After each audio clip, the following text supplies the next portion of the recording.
नमस्कार मित्रांनो, आज आहे नरसिंह जयंती. तर नरसिंह जयंती का साजरी केली जाते तर हिरण्यकश्यप नावाचा एक अहंकारी राजा होता. तो स्वतःला देव म्हणत होता, पण त्याचा मुलगा प्रल्हाद हा भगवान विष्णूचा भक्त होता. म्हणजे भगवान विष्णूचा भक्त होता, परंतु नरसिंह अवतार हा भगवान विष्णूचा चौथा अवतार मानला जातो. त्यामुळे भक्त प्रल्हाद हा विष्णूचा जप करायचा, म्हणजे ओम नमो भगवते वासुदेवाय.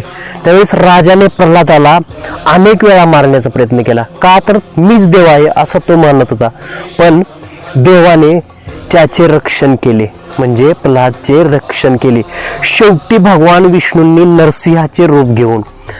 नरसिंहाचे रूप धारण करून ना पूर्ण माणूस ना पूर्ण सिंह, संध्याकाळ ना सकाळ, म्हणजे ना सकाळ ना संध्याकाळ, भर दिवस मावळण्याच्या वेळेस ना घराच्या आत ना घराच्या बाहेर, म्हणजे दरवाजामध्ये त्याला उंबरठ्यावर घेऊन हिरण्यकश्यपूचा वध केला.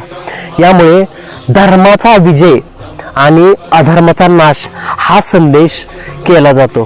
तर भक्तांचं रक्षण करण्यासाठी देव कोणतेही रूप धारण करू शकतो, हे या दिवसातून शिकवण मिळते आपल्याला.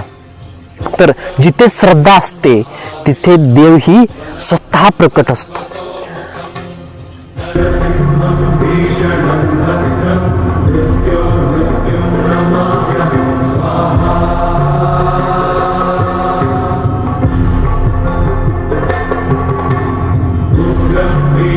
महाविष्णु ज्वलन्तं सर्वतोमुखं नरसिंहं भीषणं भद्रं